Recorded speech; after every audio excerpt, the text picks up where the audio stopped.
Our group is called Out of Tune, and we're doing a game that's a somewhat cutesy horror game about an escape room coming out of a hotel, where you're these little characters trying to solve puzzles and figure out your way out of a maze hotel. And our game focuses on a music component. That's why it's called Out of Tune. So you'll hopefully see some of that come through in the puzzles. So I'd like to introduce our team members. So first we have Julie, who worked on networking and then later worked on animation and graphics as well. Helen, who worked on the mini games. Ravi also worked on mini games. And then Annie is our musical genius, implemented all the audio right there. And Brandon worked on our physics. Gabriel did our UI and also did our graphics engine. And then William is me. I did some of the mini games and also class implementations. And then Jasmine is our artist. So as we have the game showing, you'll see that there's several different components to our game. It's not necessarily one basic idea. So a lot of that work went into the mini game creation, the physics behind it, and of course Jasmine, who created a million models for all of our crazy ideas. So we have a lot of exciting things to show you. Yep, so building upon our inspiration, we were mostly inspired by games like Murder Trivia Party, Lethal Company, where it's kind of a group of characters or players in a horror setting and they're just trying to like survive. And we wanted to do a musical component because we were blessed with Annie. So obviously we had to do something with music. And I think one of the most charming things about our game is the various different soundtracks you'll be able to hear for different rooms and also sound effects. And yeah, we also voted on the top 3 scariest things that inspired our mini games. First one was cannonballs in a circus. So we were scared of getting hit by cannonballs, and we were scared of circuses and clowns. So we put that together for a mini game. And then second most scariest thing was playing the piano. So we have some musicians here, and I'm sure they were traumatized as a child. But yeah, so we have a piano playing game where characters jump on the keys, and then they will have to try and play out a tune. And the third one was inspired by Squid Game. It's kind of the glass bridge game they did. So, but our twist on it is that you have to listen to a soundtrack first, and the soundtrack kind of determines which way you're supposed to go. And if you aren't musically inclined, then good luck. Yeah.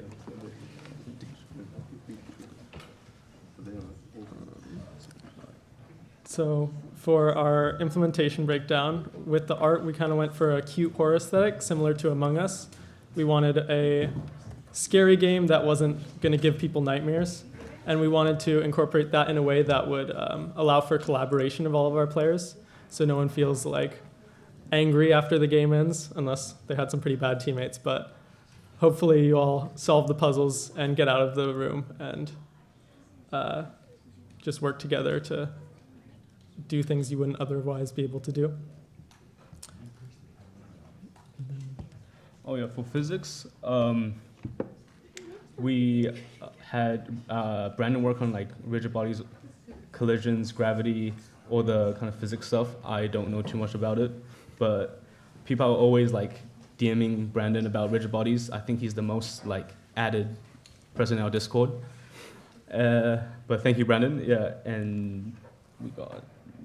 Of course, we have networking, which Julie helped implement almost completely from scratch with a lot of work went into networking. We have a pretty usable interface after all of that, and it made for easy additions late into the night of last night, week 10, constantly adding new pieces that all of our additions allowed us to go very quick in the end, which was a welcome change after the first 4 weeks slugging through getting a cube on the screen and being able to barely move it around. And that was about the most exciting thing that happened until maybe week 5. Yep. We also had a bit of a slow start on the audio, despite Annie having to do so many compositions.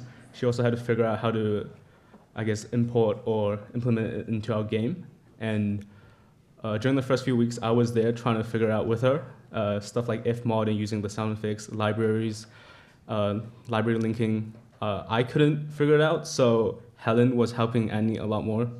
And then eventually we got soundtracks edited in, which basically made up our game. Finally, in terms of animation, we had a lot of work go into that, especially towards the end of the last few weeks. We got models and textures from Jasmine, and then she made all of the animations in modeling softwares that was then exported as files that we would bring into the game itself. And those proved definitely trickier than we were originally expecting. Even the characters, we had a hiccup in the end where one of our characters, the file got corrupted, so we had to switch it out extremely last minute, but we made it and figured out the fixes, which was a heart-racing finish. That was 30 minutes ago. Do you guys want, if you guys are ready to go, do you want to get volunteers? Oh, okay. Yes, could we have some volunteers? Andrew, come up. Oh, okay. Josh! Hey, is this spice?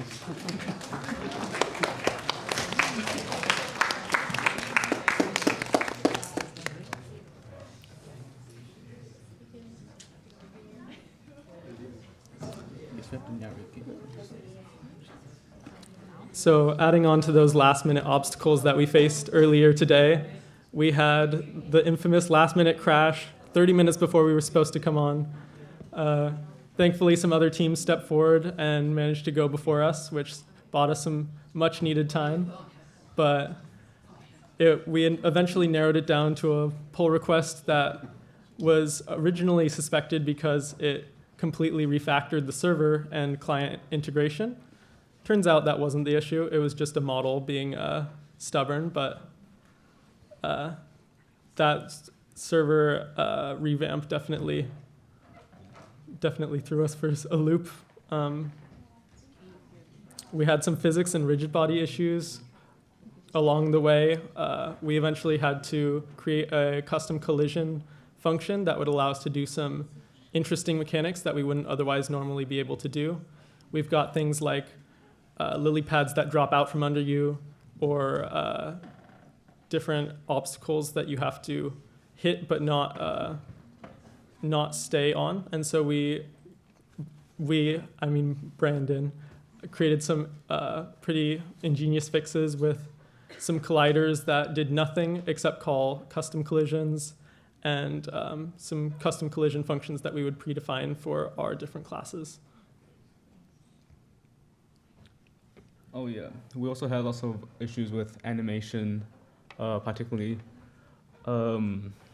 just like realizing stuff about shading, blending. One of the things we kind of learned was alpha blending. We couldn't implement that properly, and basically it was just going on a manhunt trying to find out how to figure these things out. I got that working about 2 hours ago, so yeah.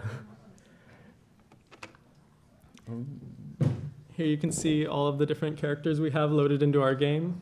We have a little frog, a dog, and a cute little cat. We have these little players have jobs that are represented throughout the game. So for example, the cat is a pianist and plays the piano, which we'll see later on. There's a giant piano room. We have the dog, who's a clown, so we may end up seeing a circus later on. And the frog is an unemployed swamp dweller who lives in a swamp. So we should see a pretty cool swamp later on too. And here you can see them all in the lobby with an exit door saying find the keys. And you can see these keys are engraved into the door, just waiting to be placed so you can be released.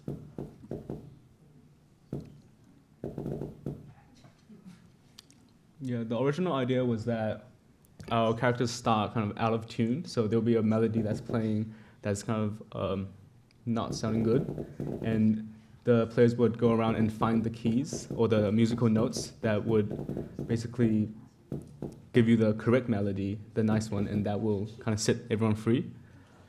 And in addition to this,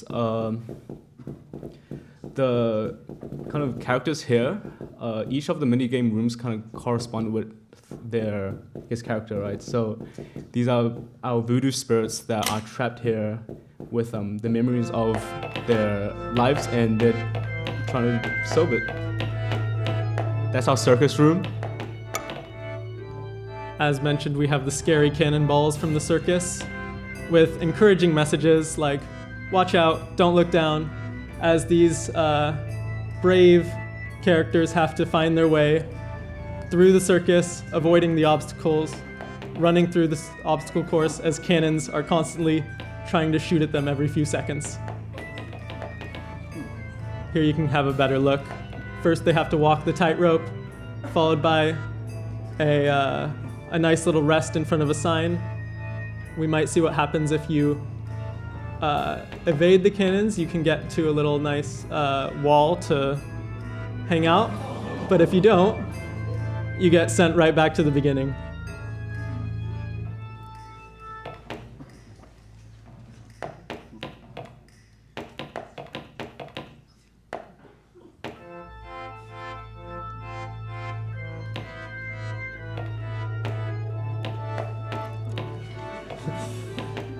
You can also push your friends off.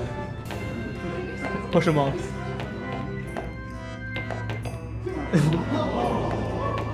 Here we have a battle on the tightrope, trying to get each other knocked off. Oh.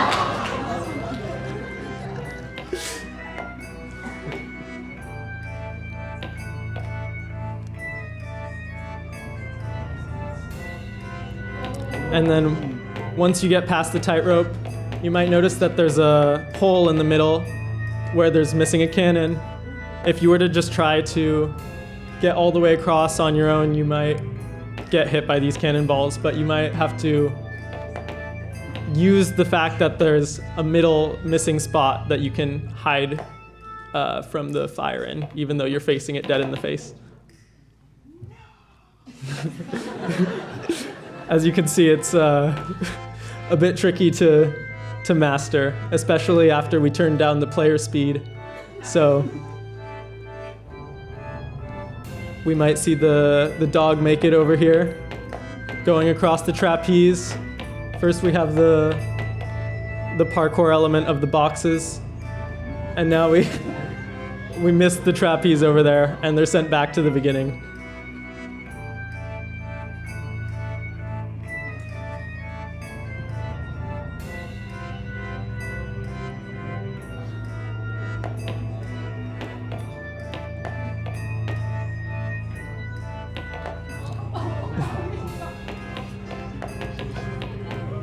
We only have 5 minutes left. Let's hope they can get through this quickly. As you can see, the timer is running down, going from 10 minutes all the way down to less than 5 after they've completed, or hopefully are about to complete, the first minigame.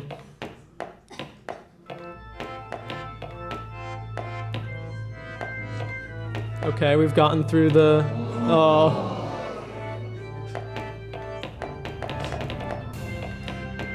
As you can see, those trapeze are very small, and you have to land perfectly on them, otherwise you'll fall between the gaps and land back at the start.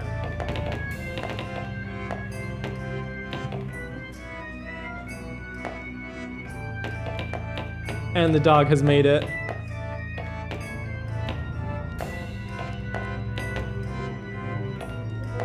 Oh.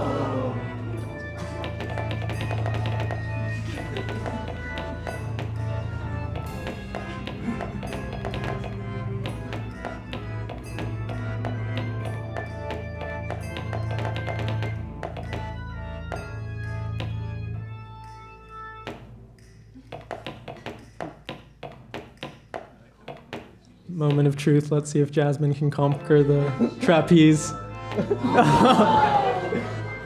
Jasmine, do you want to go around?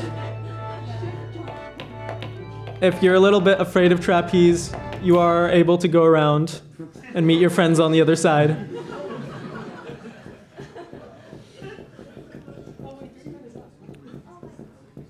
Yeah, now they're racing against the clock. That circus was apparently quite a show.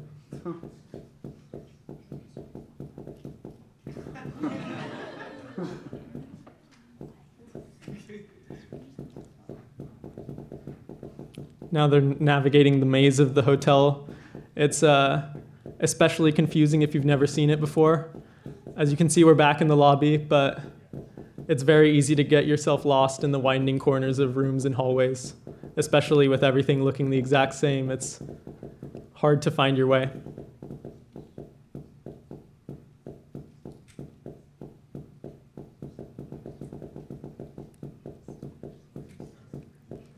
Was this the popcorn room?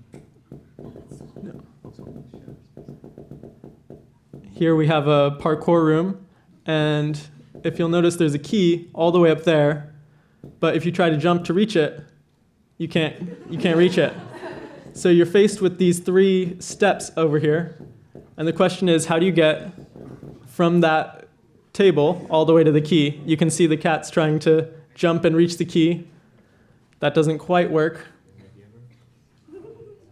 So we'll see if they can figure out a way to work together to collect that key.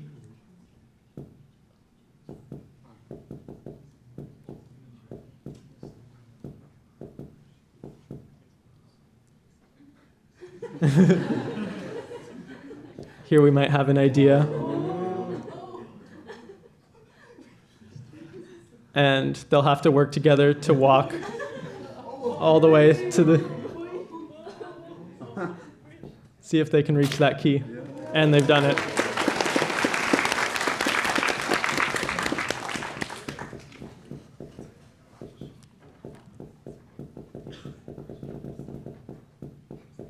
There's only 2 keys.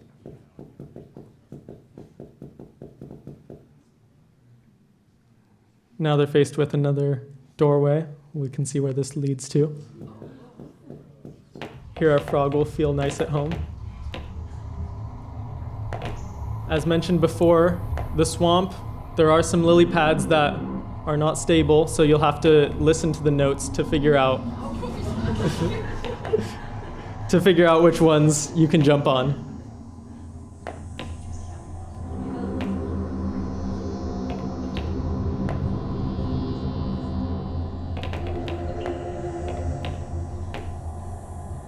So that first change was a rising tone, so they went right, and that seemed stable.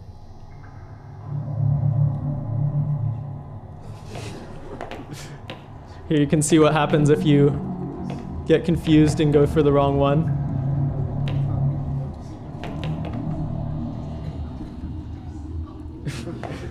There the frog is frolicking in the swamp.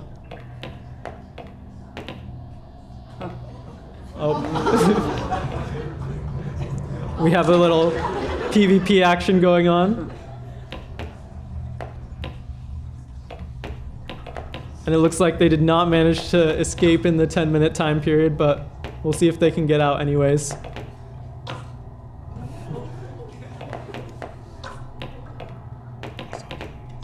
minutes is coming. You can ask for a question. And now that the 10 minutes is up, we can take questions if anyone would like.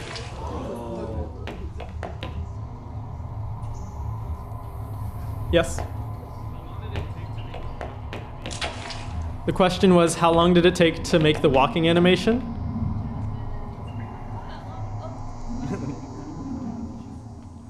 We can have Jasmine answer that. Actually, making the walking animation didn't take too long. It was more getting the animation to work in our engine that took the longest time. So making the actual animation, I looked up a tutorial online to rig a character because I haven't done that before.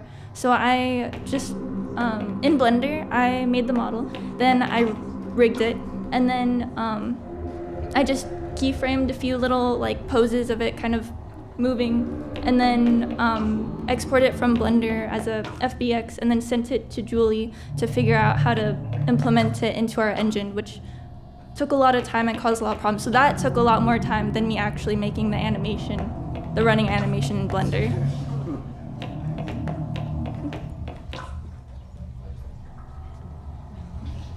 Any other questions? Yes, in the back. The question was, is there a fourth character we haven't seen yet? And the answer is yes. And the reason we haven't seen that is also the reason we did not present first today. That character was the source of a big crash of our client. Whenever we would get that character rendered, the server would immediately go down because of a corrupt file. So there was a fourth character that's a bunny, and it was very cute, but sadly not visible today.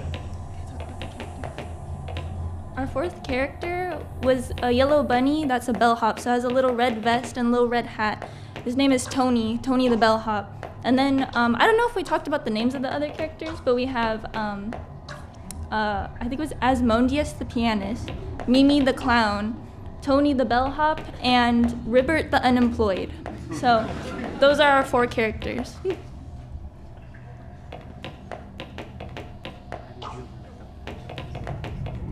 In the back over there.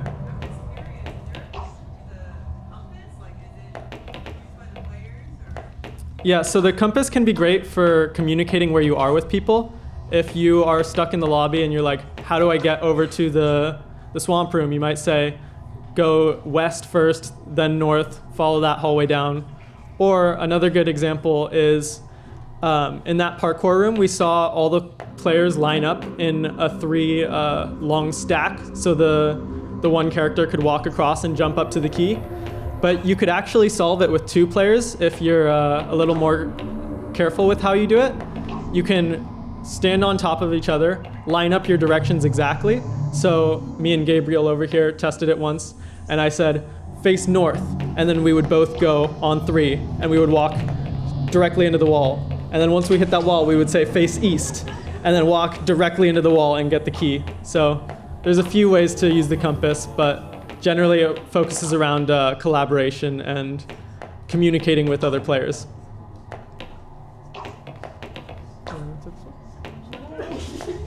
Yes, over there.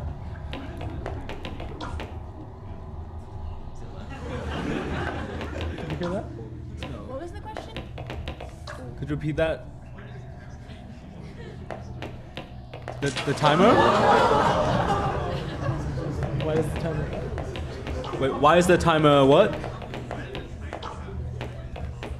Why does it have as an option? Oh, because they're doomed. It's doom o'clock. You can see there's AM and PM, which a normal digital clock would indicate with that little square, but you don't know what time it is. You're stuck in a hotel. It's doom o'clock. The question was, how do you implement the fireflies? So that was particle effects. If Julie could come answer that.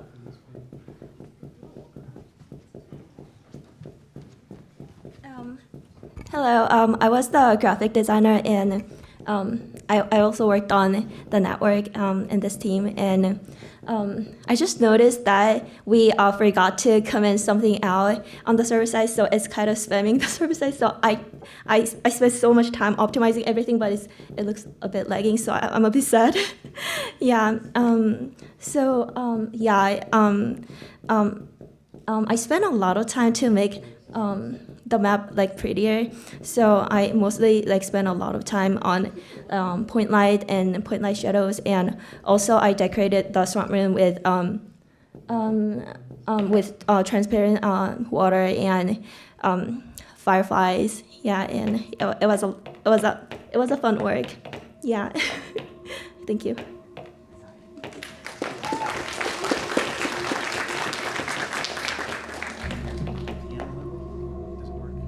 Are we doing piano? No, I think we're. Okay. What was it? I can tell them why the piano doesn't work. You want to go first? So here we have the piano level, and this was an ambitious goal. We had 3 different mini games we wanted to incorporate in our 10-week time programming, but this one just narrowly ended up not getting completed. The original intent was to have sheet music at the top with symbols that needed to be played in a specific order, and then the players would jump on the notes in that order. Otherwise, they get reset and have to try all over again. Can you guys show the door being opened or not because you don't have the keys? Do we have 2 keys in the door now? We can try. Yeah. You edited, right? Yeah. Wait. I thought we all changed it. Numb keys equals 2, right? Yeah, we'll see if they can open the door with the given keys they have.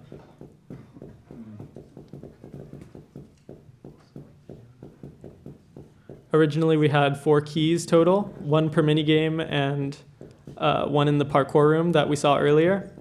But with the piano game unfinished, we had to cut down on that.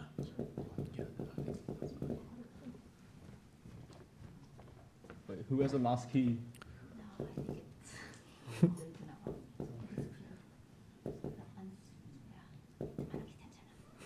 Okay, so the final key is not in the slot, so we won't see the door opening, but essentially the goal would be to collect all of the keys, put them into the final door, and then the players would press their individual buttons that are color-coded for them to open the door and then see the Warren bear, which you all might have seen outside.